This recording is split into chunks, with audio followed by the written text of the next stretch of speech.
안녕하세요. 영어 하부르타 릴리세입니다. 학원 등록하기 전에 체크해야 될 5가지 말씀을 드릴 거고요. 그리고 중간에 조금 꿀팁도 같이 드리도록 할게요. 잘 찾아보세요. 이번 영상도 도움이 되신다면 구독과 좋아요 부탁드리겠습니다.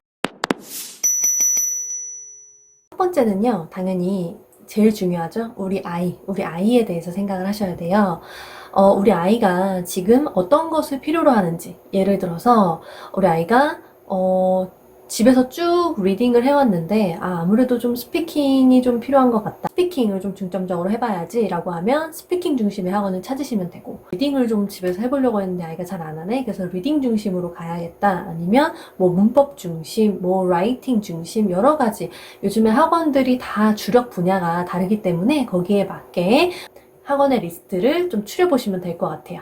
우리 아이의 성향도 중요하죠.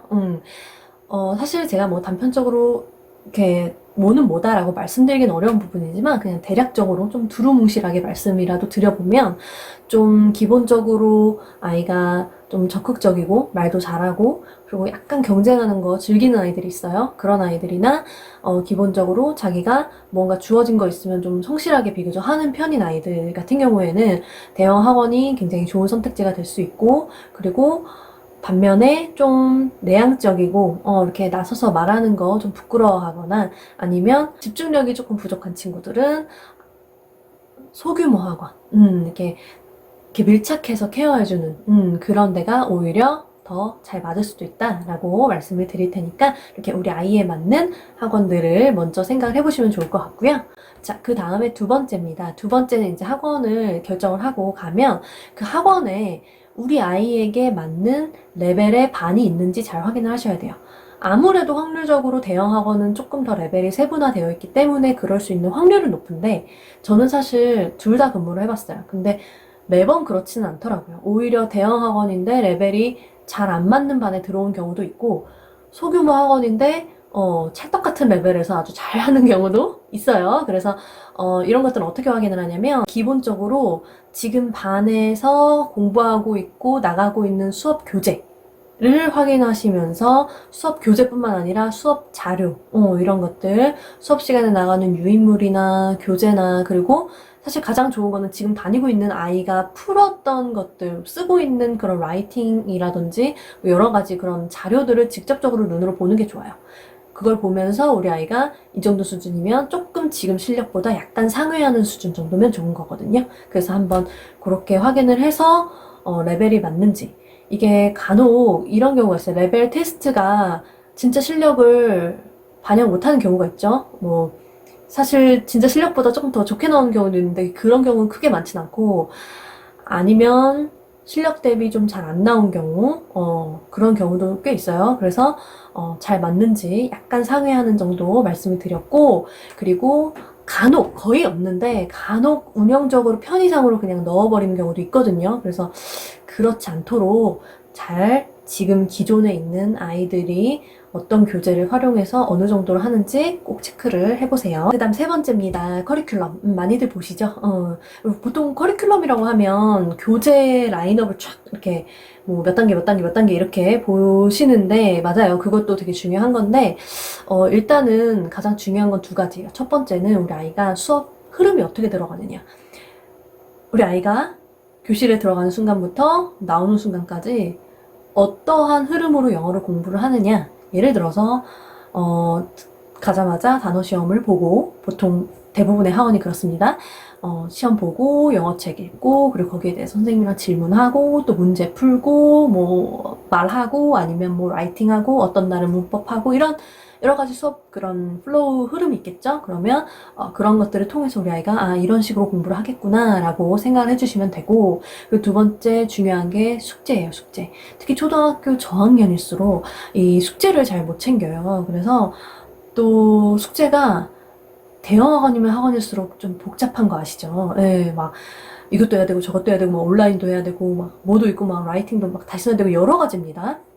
그래서 생각보다 숙제를 놓치는 경우가 많아요, 초반에. 그래서 어머님들이 숙제가 대략적으로, 그러니까 그 내용이 뭔지 자세하게 막 보면서 티칭을 해주실 필요는 없지만, 적어도 아이가 이 영역에서 이 정도 숙제를 하고 있구나라는 거, 아이가 초반에 이거를 다 잘 해가는지, 초반에 보통 평균적으로 한 2주에서 4주 정도, 한 달 정도는 엄마랑 선생님이랑 아이랑 이 숙제를 잡아가는 기간이 필요하더라고요. 대형학원 기준으로.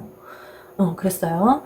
좀 숙제가 비교적 단순한 데는 조금 덜 걸리지만, 이것저것 숙제가 많은 학원인 경우에는 조금 이렇게 시간이 걸렸던 것 같아요. 그리고 특히 온라인 학습이 같이 있거나 이러면 또 뭐 장비를 세팅하거나 막 이런 경우도 있거든요. 그래서 그런 경우에는 초반에 이 숙제를 잘 할 수 있도록 관리해 주시고, 어머님 입장에서는 어머님이 바쁘시니까 학원에 아이를 이렇게 맡겨주시는 건데, 이게 좀 아이러니한 게, 어머님 입장에서는 바빠서 놓치고, 선생님 입장에서는 또 아이들이 많아서, 관리할 아이들이 많아서 좀 놓치고, 이래버리면 어떨 때는 아이가 해야 할 숙제를 몇 달 동안 아예 모르고 지나가는 경우도 있다라고 해요. 그리고 만약에 잘 아이가 안 해오는 게 있다라고 하면 꼭 따로 전화를 해달라고 말씀을 드려놓으면 조금 더 관리가 될 것 같아요. 물론 알아서 해주세요. 알아서 해주시지만 혹시나 그래도 한 번 더 말씀을 드려놓으면, 혹시나 우리 아이가 숙제를 잘 못해오거나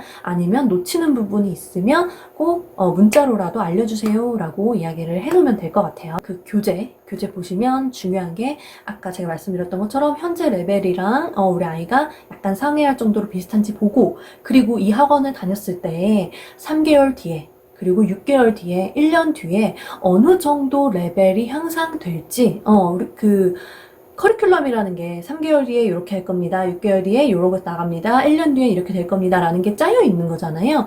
물론 그게 그냥 진짜 말 그대로 기준이지만, 우리 아이가 그거보다 더 빠를 수도 있고 더 느릴 수도 있어요.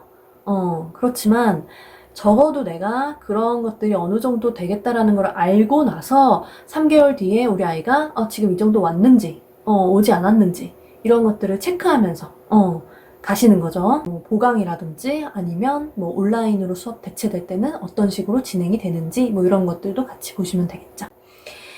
자, 그 다음 네 번째 강사입니다. 강사 선생님. 가장 중요한 부분인데 이게 사실은 가장 어려운 부분인 것 같아요. 그래도 우리 아이를 가르칠 선생님, 우리 아이가 만나게 될 선생님이 어떤 분이신지 그냥 여쭤보세요. 원어민 선생님이라면 뭐 어디 출신이신지 뭐 궁금해하시는 경우도 있고요. 그리고 제가 또 질문을 받았던 거는 뭐 선생님의 어떤 기본적인 학력이나 또 전공도 여쭤보신 것 같았고, 선생님 성향이 좀 이렇게 학구적이신 건지 아니면 아이들에게 막 친절하게 해주시는 선생님인지, 뭐 여러 가지가 있겠죠. 그런 것들 같이 보시면 좋을 것 같고, 사실은 사람은 사실 만나봐야 알잖아요. 그렇긴 한데 그 정도 기본적으로 보시면 좋고, 그래서 꿀팁을 드리자면 초반에 우리 아이가 예를 들어서 진짜 뭐 발음이 너무 엉망이어서 발음을 꼭 잡아줬으면 좋겠다라는 니즈가 있다고 칩시다.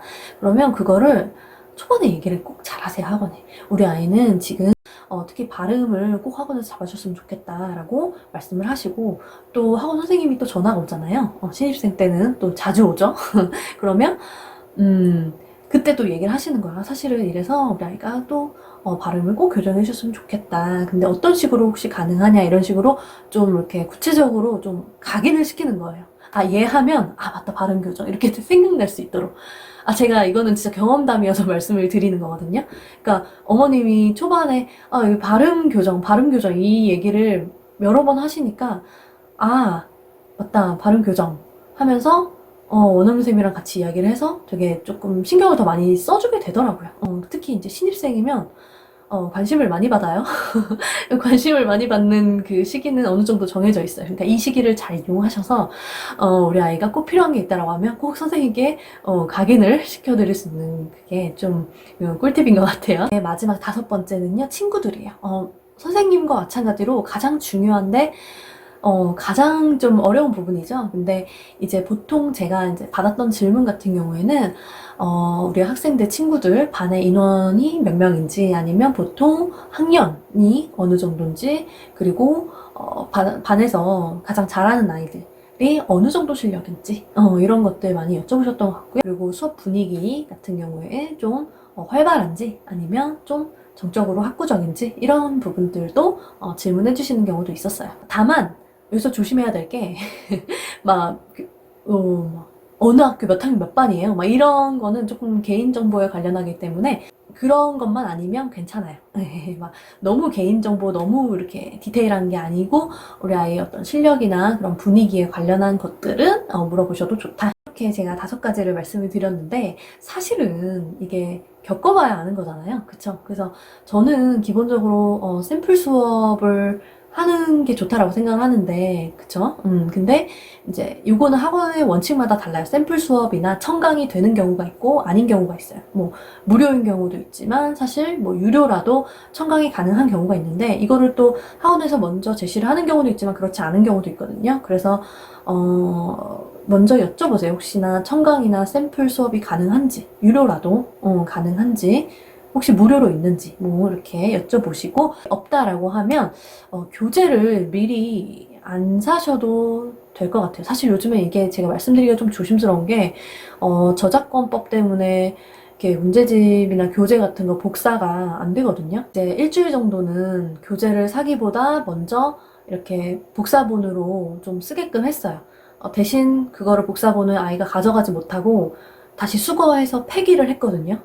그래서 저작권법 때문에 사실 말씀드리면 좀 조심스럽기는 하지만 문제집을 다 샀는데 이게 아이가 되게 안 맞거나 이런 경우에 굉장히 난감한 경우들이 많아요. 그래서 덜컥 라인업해서 쫙 다 사지 마시고 일단은 가능한 범위에서 문제집 좀 복사해서 쓰거나 아니면 친구 거 같이 보고 한두 번 정도 수업을 들어보는 것도 방법이 될 수 있다라고 말씀을 드려보고 싶어요.